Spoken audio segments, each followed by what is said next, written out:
গোবিন্দ, শত বৎসর যে মাকে ছেড়ে তুমি চলে এসেছো, তুমি যাকে ভুলে যেতে পেরেছো, সেই মা কি তোমাকে ভুলে গিয়েছে? না, শত বৎসর তাকে ছেড়ে চলে এসেছো বলে তুমি ভুলে যেতে পারো, কিন্তু মা কখনো সন্তানকে ভোলে না। তোমার মা আজও তোমায় ভুলতে পারেনি। এখনো প্রভাত হলে নবনী করে লই গোপাল গোপাল বলে চতুর্দিকে ছুটে বেড়ায়, শুধুমাত্র তোমার বদনে নবনী তুলে দেবে বলে। তুমি সেই মায়ের কথা ভুলে গেলি? তাহলে দেখুন মা, ভক্তাধীন ভগবান, ভগবান হচ্ছে ভক্তির অধীন ভগবান, ভক্ত বাঞ্ছা কল্পতরু। যে ভগবানের ইশারা না ছাড়া, যে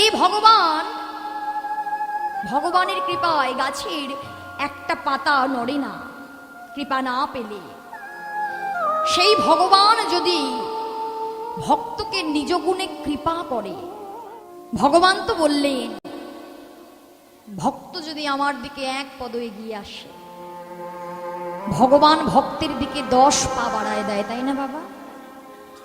ভক্ত যদি একবার আসে সময় থাকতে, ভক্ত যদি নাম করে, ভক্ত যদি সময় থাকতে প্রভুকে ডাকতে পারে, সব কিছু ভগবানের চরণে সমর্পণ করে দিতে পারে,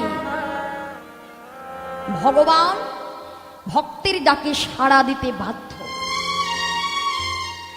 তবে ভগবানকে সময় মতো ডাকতে হবে মা। ভগবানকে সময় মতো না ডাকলে ভগবানের সাড়া পাওয়া যাবে না, তাই তো? তাহলে ভগবানকে ডাকার সময় কোনটা? ভগবানকে আমরা ডাকি ঠিকই, কিন্তু সময় পেরিয়ে যায়, তারপরে ভগবানকে ডাকি, তাই না? শাস্ত্র কি বলছে দেখুন, শিশুকালে ভজে কৃষ্ণ, ভজে কৃষ্ণ, কৃষ্ণ পাবার আসে, কৃষ্ণ পাবার আসে। যৌবনে কালে ভজে কৃষ্ণ, ভজে কৃষ্ণ, কৃষ্ণ আসে কি না আসে কি না আসে। বৃদ্ধা কালে ভজে কৃষ্ণ, জমে রতার আসে, জমে রতার আসে। তাহলে ভগবানকে ডাকার আসল উপযুক্ত সময় কোনটা মা? শিশুকাল। শিশুকালে ভগবানকে যদি ডাকার মতো ডাকা যায়, ভগবান দেখিয়েছে ভগবান ভক্তের ডাকে সাড়া দেয়, তাই তো বাবা? ভগবান যে সাড়া দেয় জানতে গেলে বেশি দূর যেতে হবে না, চলে যান বর্ধমানের শ্রীখণ্ডে,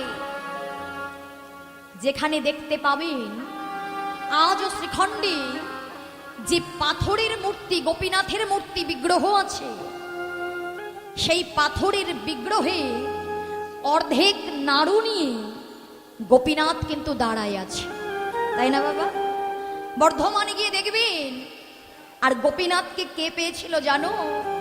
ছোট্ট মুকুন্দ দাসের পুত্র রঘুনন্দন, তাই না?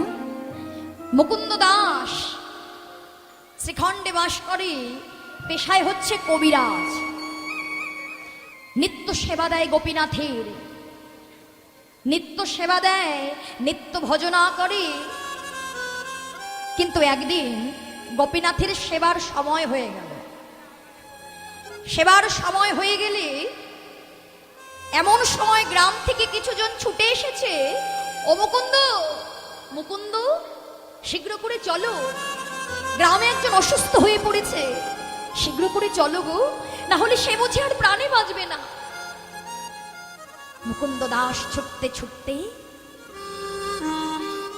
গালে হাত দিয়ে ঘরে বসেই চিন্তা করছে, হায় রে, এখন আমি কোন দিকে যাই বলো তো?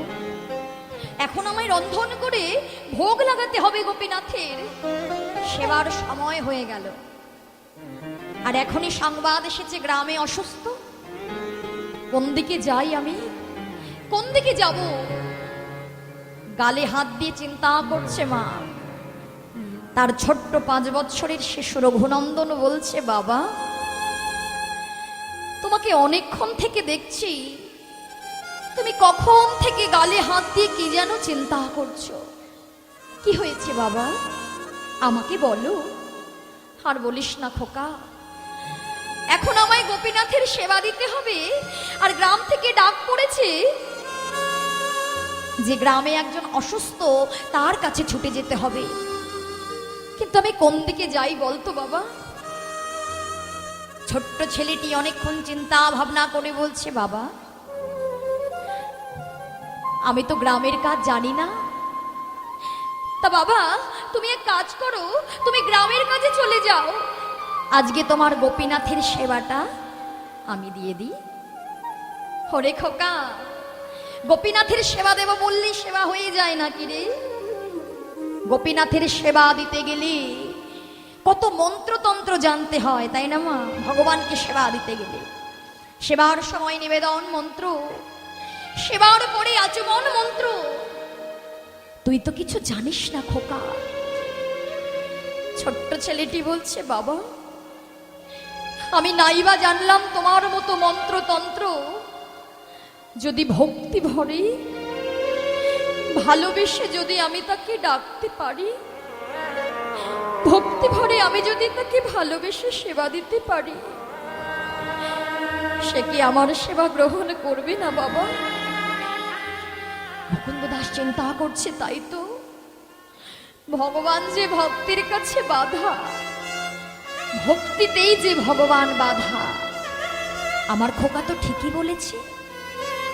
ঠিক আছে বাবা, তুই আমায় বাঁচালি, কিন্তু রন্ধন হয়নি, কোন রকমে রন্ধন করি আজকে সেবা দিয়ে দিস। ঠিক আছে বাবা, তুমি যাও।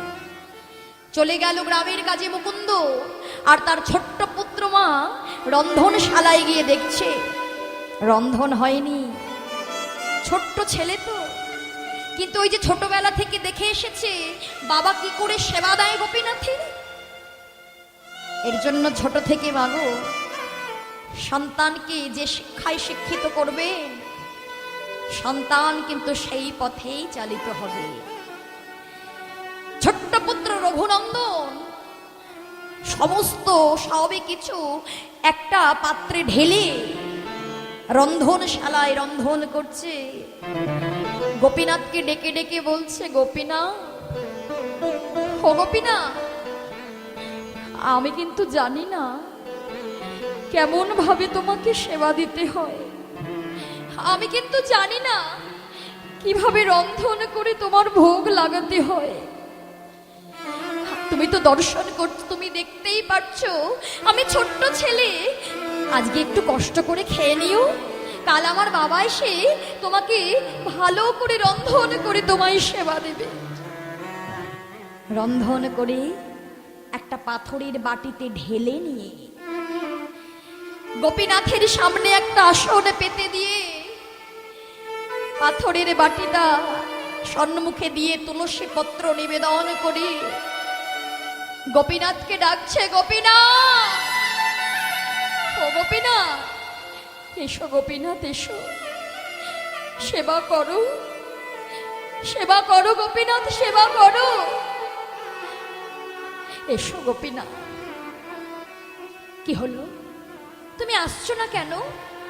ও গোপীনাথ, তুমি কি আমার কথা শুনতে পাচ্ছ না? তুমি কি আমার কথা শুনতে পাচ্ছ না? এসো। কি হলো, বাবা প্রত্যেক দিন সেবা দেয়, বাবার হাতে সেবা করে, তাহলে চিন্তা করে দেখুন, ছোট্ট ছেলে ভাবো যে আমি যেমন বাবার কাছে সেবা করি, আমার গোপীনাথ সেবা করবে, গোপীনাথ নিজে সেবা করবে। ডাকছে গোপীনাথকে, এসো গোপীনাথ, তুমি এসো, একটু কষ্ট করে সেবা করো, কিন্তু আসছে না কেন? ওই গোপীনাথ, তুমি এসো, তুমি যদি না সেবা করো বাবা এসে আমায় যে খুব বকবে, এসো গোপীনাথ। আসছে না কেন? দেখতে দেখতে দেখছে একটা গৃহের দ্বার খোলা, মা মনে মনে ভাবছি, ও আমার বাবা প্রত্যেক দিন সেবা দেয়, সমস্ত দরজা বন্ধ করে দেয়। আজকে আমি সমস্ত দরজা বন্ধ করিনি বলে গোপীনাথ আসছে না। ছুটে গিয়ে কপাটটা বন্ধ করে বলছে, এসো গোপীনাথ, এইবার এসো। তুমি ভেবেছো কি আজকে বাবা ঘরে নেই বলে তুমি আমার সঙ্গে যা খুশি তাই করবে? তোমাকে আসতেই হবে। তুমি জানো আমি যখন না খাই আমার বাবা আমাকে বকে বকে খাওয়ায়। এই বলি কপাট খুলে বাহিরে গিয়ে একটা লাঠি দেখতে পেয়ে লাঠিটা তুলে নিয়ে গোপীনাথের কাছে গিয়ে বলছে, দেখো গোপীনাথ, দেখেছো তো এটা কি? এটা লাঠি। আমি যখন না খাই আমার বাবা মেরে মেরে আমাকে খাওয়ায়। আজকে যদি তুমিও না আসো আমি তোমাকে মেরে মেরে ডেকে আনবো। ভক্ত যখন এত ভালোবেসে ডাকছে, এত অনুরাগ, কতটা আপন জন ভাবলি। ভগবানকে এমন কথা বলা যায় মা? ভগবানকে তো আমরাও সেবা দিই। ভগবান কি আসে? তাই তো মহাজন বলছে, ওগো মনে যদি থাকে সংশয় ভগবানকে কখনো পাওয়া যায় না। তোমরা সেবা দাও মাটির বিগ্রহে, তার জন্য মাটি ভাবলে চলবে না। সেবা দাও কাষ্ঠ বিগ্রহে, সেটাকে কাঠ ভাবলে চলবে না। সেবা দাও পাথরের বিগ্রহে, সেটাকে পাথর ভাবলে হবে না। সংশয় যতক্ষণ থাকে ভগবান ভক্তের কাছে ধরা দেয় না। ভগবান দেখে কতটা আপন করে ভালোবাসে ভক্ত আমায়, কতটা আপন ভাবে ডেকেছে রঘুনন্দন, যে আমি তোমায় মেরে মেরে ডেকে আনবো। পাথরের ভেতর থেকে ভগবান নয়নে জলে বুক ভাসায় কাঁদছে, ও রঘুনন্দন তুমি আমায় এতটা ভালোবাসো গো, এতটা ভালোবাসো যে তুমি আমাকে লাঠির ভয় দেখাচ্ছ। রঘুনন্দন আমি আসছি রঘুনন্দন। এই বলে সচল মূর্তি ধারণ করে পাতা আসনে গিয়ে আসন গ্রহণ করেছে। ছোট্ট পুত্র হাসছে, দেখেছো? এতক্ষণ কত করে ডাকলাম, আসলোই না। যেই লাঠির ভয় দেখিয়েছি অমনি চলে এসেছে। ও গোপীনাথ, সেবা করো, দেখো তো কেমন হয়েছে। ভগবান সেবা করছে মা, সেবা করে বলছে, অমৃত ভক্ত, ভক্তের হাতের প্রসাদ সে যে অমৃত। জানো ভক্ত, এতদিন আমি তোমাদের ঘরে ছিলাম ঠিকই, কিন্তু তোমার বাবা এতটা ভক্তি ভরে, এতটা আপন জন ভেবে আমাকে সেবা দেয়নি গো।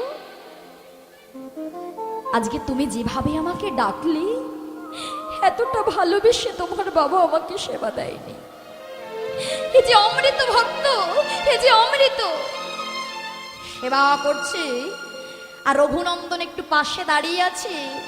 সেবা করতে করতে হঠাৎ রঘুনন্দন দেখলেন পাথরের বাটিটি প্রায় ফাঁকা হয়ে গিয়েছে, হাতে পড়ে রয়েছে একটুখানি প্রসাদ। ছুটে গিয়ে গোপীনাথের হাতটা চেপে ধরে বলছে, গোপীনাথ এ তুমি কি করলে? এ তুমি কি করলে? সব সেবা করে নিলে গো, এখনো আমি বাকি আছি, আমার বাবা বাকি আছে। ও গোপীনাথ, তোমাকে যে সবটাই তুলে দিয়েছিলাম, তুমি সব সেবা করে নিলে। ভগবান বলছে, রঘুনন্দন আজকে তোমার হাতের এমন অমৃত পেয়ে আমার আর কোনো ভক্তির কথা মনে ছিল না গো। এই নাও, হাতে যেটুকু আছে আমি ওটা তোমার জন্য রেখে গেলাম। এই বলি গোপীনাথ হাতের প্রসাদটা রেখে আচমন করে ফিরে গেলেন। আর রঘুনন্দন সেই প্রসাদটা সেবা করে পাথরের বাটিটা তুলে রেখে দিয়েছেন। আর যথাসময়ে মুকুন্দ দাস এসে বলছে, খোকা এই খোকা, কোথায় গেলি বাবা? বাবা, এই তো আমি। আমার গোপীনাথকে সেবা দিয়েছিলি তো? হ্যাঁ বাবা। দে, এবার আমায় একটু প্রসাদ দে। দে দে, একটু প্রসাদ দে। প্রসাদ তো নেই বাবা, প্রসাদ তো নেই। প্রসাদ নেই কেন রে খোকা? প্রসাদ নেই কেন? ও বুঝেছি, কোনো ভক্ত এসেছিল বুঝি? না। তাহলে তাহলে কি এসেছিল? তোর কোনো বন্ধু এসেছিল? না বাবা। আর বলো না, তোমার গোপীনাথ তো আসছিলই না। যাও বা এলো, সব প্রসাদ সেবা করে চলে গেল। মনের ভেতরে মুকুন্দ দাস বলছে, কি গোপীনাথ এসেছিল? না না না না, এ কি করে সম্ভব? গোপীনাথ কি করে আসবে? সে যে পাথর। পাথর কি কখনো কথা বলে? পাথর কি কিছু সেবা করে? না না, আমার খোকা মিথ্যে বলছে। সে তো জানে পাথর কখনো এসে বলতে পারবে না, মুকুন্দ আমি নই, তোমার পুত্র সব সেবা করেছে। চিন্তা করে দেখুন, যার যেমন ভাব মা, এতদিন ধরে মন্ত্রতন্ত্র বলে যে সেবাই দিয়ে চলল, ভগবান একদিনের জন্য সেই সেবা নেয়নি। আর তার পুত্র একদিনে ভগবানকে এতটা আপন করে ভালোবেসেছিল, সে জানতো আমি যেমন আমার বাবার সন্তান, গোপীনাথও আমার বাবার আর এক সন্তান। কতটা আপন জন ভেবে ভগবানকে সেবা দিয়েছিল। মনের সংশয় মনে রয়ে গেল, পরের দিন সন্তানকে পরীক্ষা করবে বলি বলছে, খোকা তুই তো ভালো গোপীনাথের সেবা দিতে শিখে গিয়েছিস। শোন খোকা, আজকেও আমার গ্রাম থেকে ডাক পড়েছে, আমি যাচ্ছি, তবে আজকে তোকে রন্ধন করতে হবে না, আমার গোপীনাথকে একটু সেবা দিবি। তবে আমি কিছু নাড়ু তৈরি করে রেখেছি, কেননা আমার গোপীনাথ নাড়ু সেবা করতে বড় ভালোবাসে। সময় মতো সেবাটা দিয়ে দিস। ঠিক আছে বাবা, তুমি যাও। এই বলে মন্দিরের পেছনে দাঁড়ায় আছে মুকুন্দ দাস। ছোট্ট পুত্র পাথরের বাটিতে কয়েকটা নাড়ু ঢেলে নিয়ে ছুটতে ছুটতে গিয়ে একটা আসন পেতে দিয়ে নাড়ুর বাটিটা রেখে গোপীনাথের হাত থেকে বাঁশিটি নিচে রেখে গোপীনাথকে ডেকে ডেকে বলছে, ও গোপীনাথ, কালকে আমি এসেছিলাম, মনে আছে তো? আজকে কিন্তু আমি তোমাকে অত চিৎকার করে ডাকতে পারবো না। কালকে আমার অনেক কষ্ট হয়েছিল, তোমাকে আমি ডেকেছি, কতবার ডাকতে ডাকতে তবে তুমি এসেছো। আজ কিন্তু আমি ডাকতে পারবো না গো। এসো এসো গোপীনাথ, সেবা করে যাও।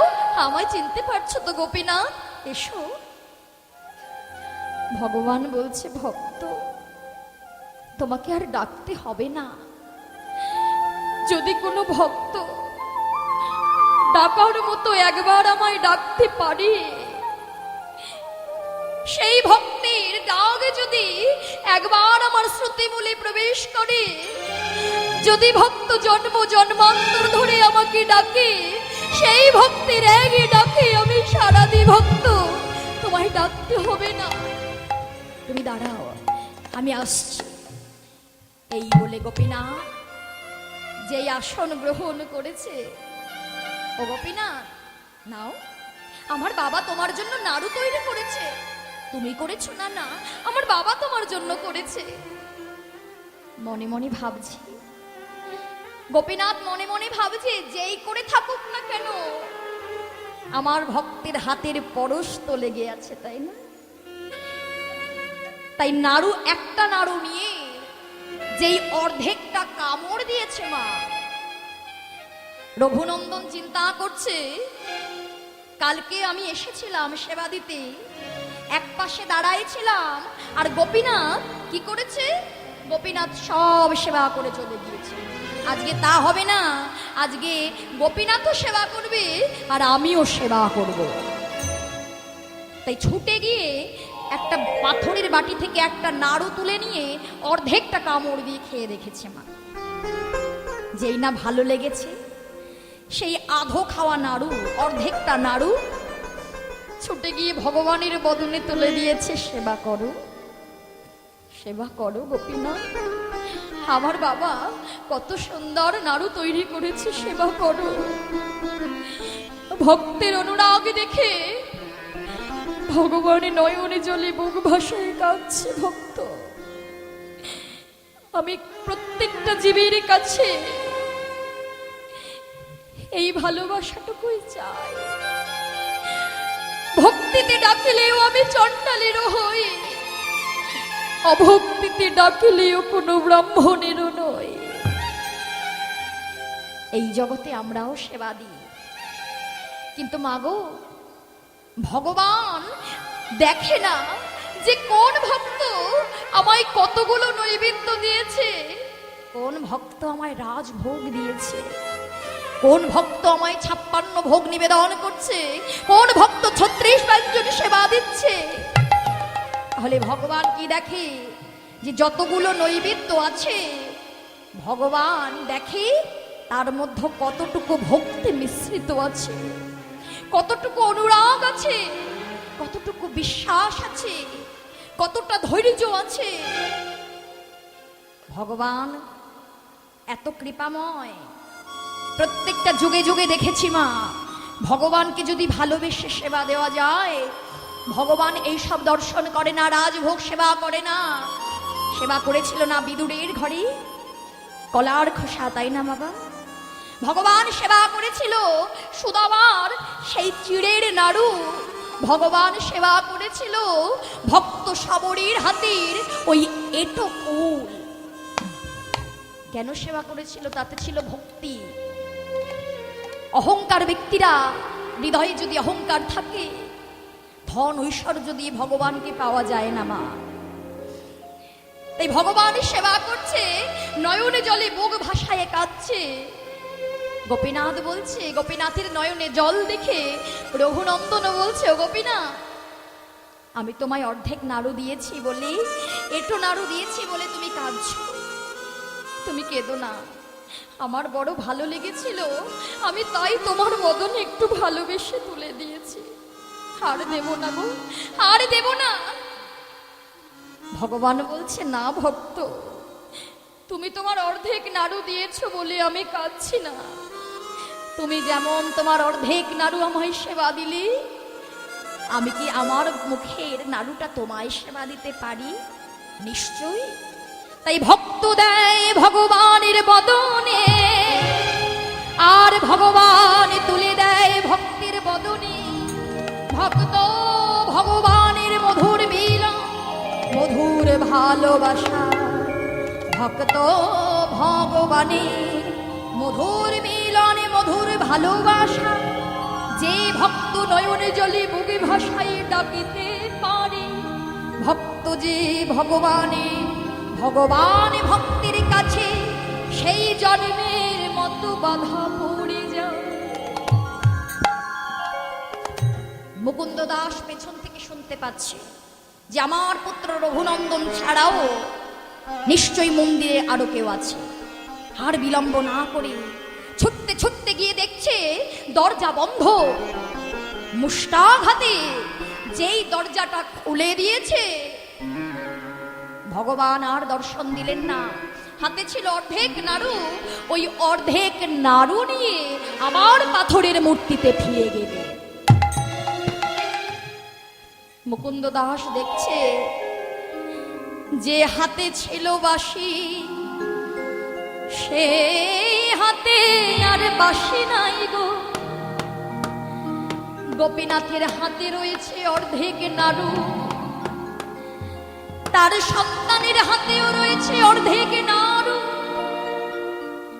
ছুটে গিয়ে রঘুনন্দনকে বক্ষে জড়ায় ধরে কেঁদে কেঁদে বলে, ওরে খোকা, আমার এতদিনের সেবা বুঝি বিফলে গেল।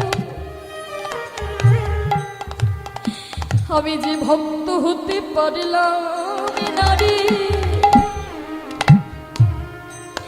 তাই তোর মতো ভক্তের অঙ্গ পরশ পেয়ে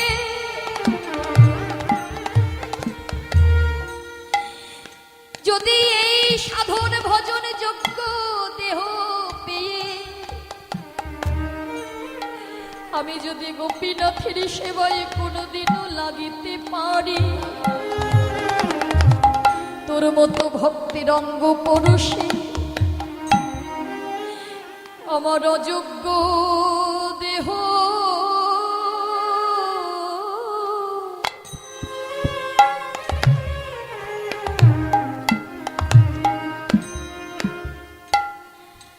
আমি যোগ্য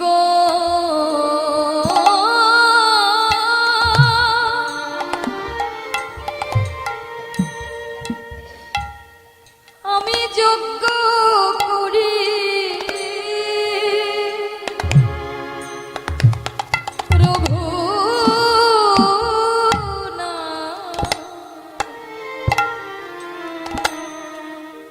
আমার অযোগ্য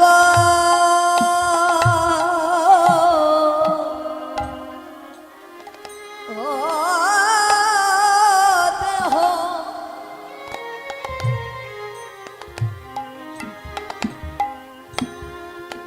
আমি যোগ্য করি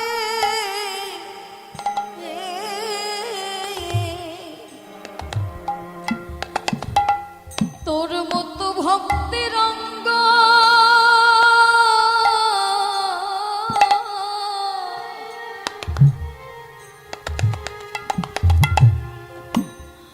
তোর মতো ভক্তির অঙ্গ পর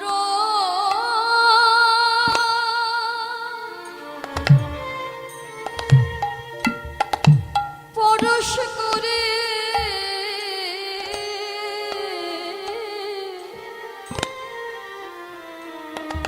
আমার এই পাবে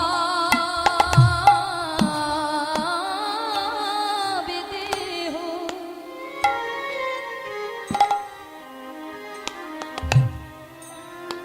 আমি ধন্য করি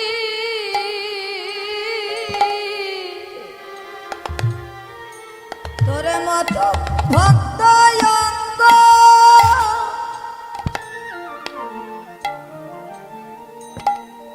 পরশ করে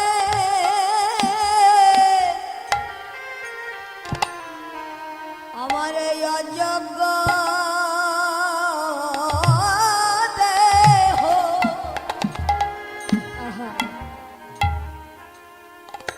আমি যোগ্য করি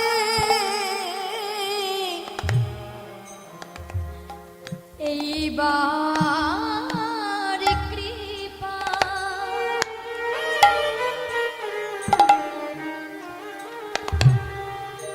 করো মোরে গোপীনাথ। বলো বলো কবে আমি তোমার সেবায় তোমার সেবায় লাগিতে পারব। আমায় এবার কৃপা হরিবোল হরিবোল আমায় করো গোপীনাথ,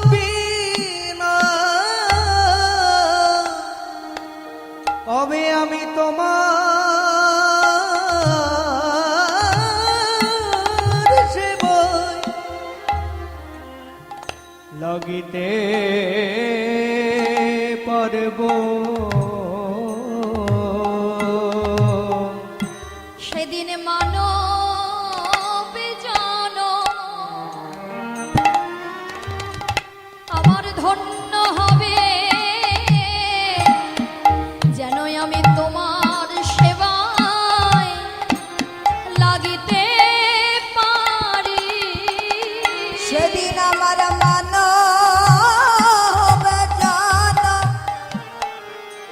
ধন্য হবে